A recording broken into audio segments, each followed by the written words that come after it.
ఒక్కసారి కొమ్మూరి గోల్డ్ కి కాల్ చేయండి. తాకట్లో ఉన్న మీ బంగారాన్ని విడిపించి మార్కెట్ ప్రైస్ కి వాళ్ళు కొనుక్కుని మిగతా డబ్బులు మీకు ఇచ్చేస్తారు. బ్రేక్ న్యూస్ చూస్తున్నాం మనం టీవీ స్క్రీన్ పై. ఉగాది వేళ బంగారం రేట్లు భారీగా తగ్గాయి. సాధారణంగా ప్రపంచంలో ఎక్కడ యుద్ధం జరిగినా ఇన్వెస్టర్లు భయపడి స్టాక్ మార్కెట్ నుంచి డబ్బు తీసేసి బంగారంలో పెడతారు. సో దీనినే సేఫ్ హెవెన్ ఇన్వెస్ట్మెంట్ అంటాం. కానీ కొన్నిసార్లు యుద్ధం ముదురుతున్న బంగారం ధరలు ఎందుకు తగ్గుతాయంటే, సో 2026 నాటి ప్రస్తుత పరిస్థితుల్లో మనం చూస్తున్న ఈ వింత ధోరణి వెనుక ఉన్న ఆర్థిక యుద్ధతంత్రం ఏంటి అని అంటే, జనరల్గా యుద్ధ సమయంలో పెద్ద కంపెనీలకు నగదు అవసరం పెరుగుతుంది. యుద్ధం వల్ల సప్లై చైన్ దెబ్బతింటుంది. కంపెనీలు తమ రోజువారీ ఖర్చుల కోసం లేదా అప్పులు తీర్చడం కోసం తమ వద్ద ఉన్న బంగారాన్ని విక్రయించి నగదు నిల్వ చేసుకుంటారు. సో మార్కెట్లో బంగారం అమ్మకాలు పెరిగినప్పుడు డిమాండ్ కంటే సప్లై ఎక్కువై ధరలు తగ్గుతాయి. యుద్ధం జరిగేటప్పుడు అమెరికా డాలర్ అత్యంత శక్తివంతంగా మారుతుంది. అంతర్జాతీయ మార్కెట్లో బంగారం ధర డాలర్లో ఉంటుంది. ఎప్పుడైతే డాలర్ విలువ పెరుగుతుందో ఇతర దేశాల కరెన్సీల్లో బంగారం కొనడం భారంగా మారుతుంది. దీనివల్ల ఫిజికల్ గోల్డ్ కొనుగోళ్లు తగ్గి ధరలు దిగొస్తాయి. సో ఇప్పుడు ఈ యుద్ధం వల్ల ద్రవ్యోల్బణం పెరుగుతుంది. దీనిని అదుపు చేయడానికి అమెరికా ఫెడరల్ రిజర్వ్ వడ్డీ రేట్లను కూడా పెంచుతుంది. సో వడ్డీ రేట్లు పెరిగితే ఇన్వెస్టర్లు బంగారం వైపు కాకుండా బాండ్ల వైపు మొగ్గు చూపుతారు. ఎందుకంటే బంగారంపై వడ్డీ రాదు, కానీ బాండ్లపై వడ్డీ వస్తుంది. సో ఈ మార్పు బంగారం ధరను కిందకి నెట్టేస్తుంది. సో యుద్ధం మొదలవక ముందే స్పెక్యులేషన్స్ వల్ల బంగారం ధరలు ఆకాశాన్ని తాగుతాయి. అని యుద్ధం మొదలయ్యాక ఇక ధరలు పెరగవని భావించే పెద్ద ఇన్వెస్టర్లు తమ తక్కువ ధరకు కొన్న బంగారాన్ని అమ్మేసి లాభాలు తీసుకుంటారు. అందుకే ఇప్పుడు బంగారం రేట్లు తగ్గాయి. దాదాపుగా 3,000 రూపాయలు బంగారం తగ్గింది. ఇటు వెండి కూడా స్వల్పంగా కేజీపై దాదాపుగా 5,000 రూపాయలు తగ్గింది. మొత్తంగా చూసుకుంటే ఉగాది వేళ ఒక రకంగా బంగార ప్రియులకు ఒక గుడ్ న్యూస్ అని చెప్పుకోవచ్చు. సో చాలా కాన్సిక్వెన్సెస్, ఒక రకంగా బంగారం యుద్ధం వల్ల తగ్గుతుంది, రేపొద్దున మళ్ళీ బంగారం పెరగదేమో అని సామాన్యుల్లో ఉంటుంది.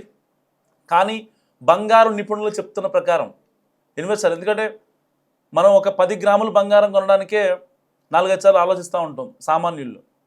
కానీ బంగారంతోనే వ్యాపారాలు చేసేటోళ్ళు రోజుకి కనీసం కొన్ని కేజీలు బంగారం కొంటారు. సో వాళ్ళు కూడా ఎలాంటి ఇబ్బంది లేకుండా కొంటూ ఉంటారు. ఎందుకంటే మార్కెట్లో ఆ 2,000 3,000 తగ్గిందనో లేకపోతే ఇంకోటితోనే వాళ్ళు కొనుగోళ్ళు అయితే ఆపరు.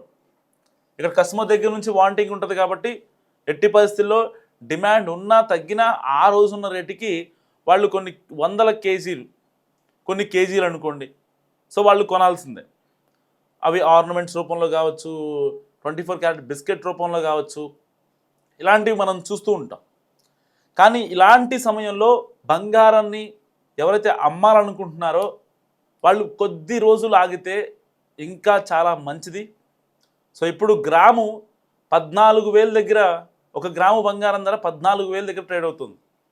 సో సరిగ్గా యుద్ధం ముగిశాక మరొక 1 మంత్ పట్టొచ్చు, లేకపోతే 10 రోజులే పట్టొచ్చు. ఒకవేళ యుద్ధం ఆగిపోయి తటస్థ పరిస్థితి ఏర్పడ్డాయి అనుకోండి, అప్పుడు ద్రవ్యోల్బణం పెరుగుతుంది. సో బంగారం రేటు ఒక్కసారిగా హైక్ పెరుగుతుంది అన్నమాట, అమాంతం. ఒక్కసారి గ్రాముకి 3,000 4,000 పెరిగినా ఆశ్చర్యం లేదు. ఇప్పటిదాకా యుద్ధం కారణంగా మనం 10 గ్రాముల ధర 4,000 3,000 తగ్గితే చాలా హ్యాపీగా ఫీల్ అవుతున్నాం. అంటే ఒక గ్రాముకి 400 రూపాయలు, 500 రూపాయలు లేదా 600 రూపాయలు, 1,70,000 నుంచి 1,50,000కి పడిపోయింది. సో అంటే 10 గ్రాముల బంగారం ధర మీద ఒక 20,000 మాత్రమే పడిపోతుంది. కానీ పెరిగేటప్పుడు మాత్రం యుద్ధం ఆగిపోయిన తర్వాత పెరిగేటప్పుడు మాత్రం నెక్స్ట్ లెవెల్లో ఉంటుంది. సో అనవసరంగా ఇప్పుడు ఏదైతే బంగారాన్ని అమ్ముకుంటున్నారో వాళ్ళు చాలామంది అనుకుంటూ ఉంటారు, ఒకవేళ రేపొద్దున బంగారం ధర పెరగదేమో, ఇలాగే కంటిన్యూ అయితే అని చెప్పి. కానీ బంగారం ధర మాత్రం అమాంతం పెరిగిపోద్ది, దాంట్లో ఎలాంటి డౌట్ లేదు. సో యుద్ధం మొదలయ్యాక ఇక ధరలు పెరుగు అని భావించే పెద్ద ఇన్వెస్టర్లు తాము తక్కువ ధరకు కొన్న బంగారాన్ని అమ్మేసి లాభాలు తీసుకుంటారు. దీన్ని ప్రాఫిట్ బుకింగ్ అంటారు. ఇది మార్కెట్లో ధరలు తగ్గడానికి ప్రధాన కారణం.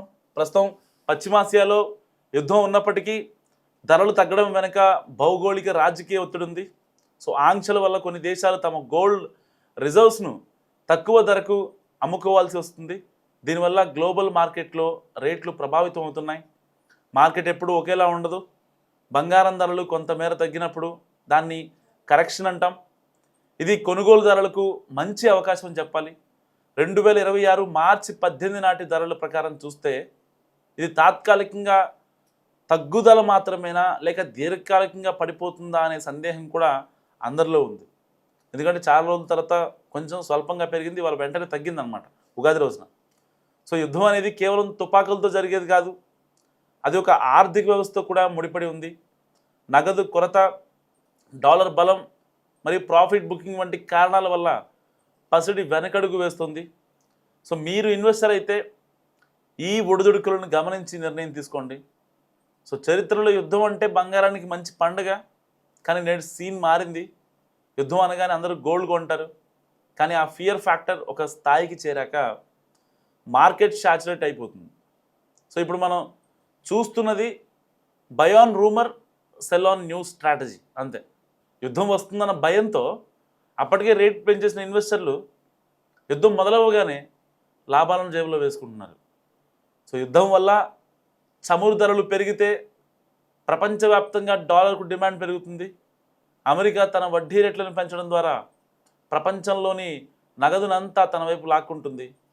ఎప్పుడైతే బాండ్లు 5% కంటే ఎక్కువ రిటర్న్స్ ఇస్తాయో రూపాయి లాభం కూడా ఇవ్వని బంగారంపై ఇన్వెస్టర్లకు ఆసక్తి తగ్గుతుంది.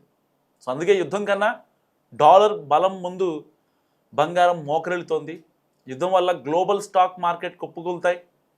పెద్ద పెద్ద హెగ్డే ఫండ్స్ షేర్ మార్కెట్లో భారీగా నష్టపోతాయి.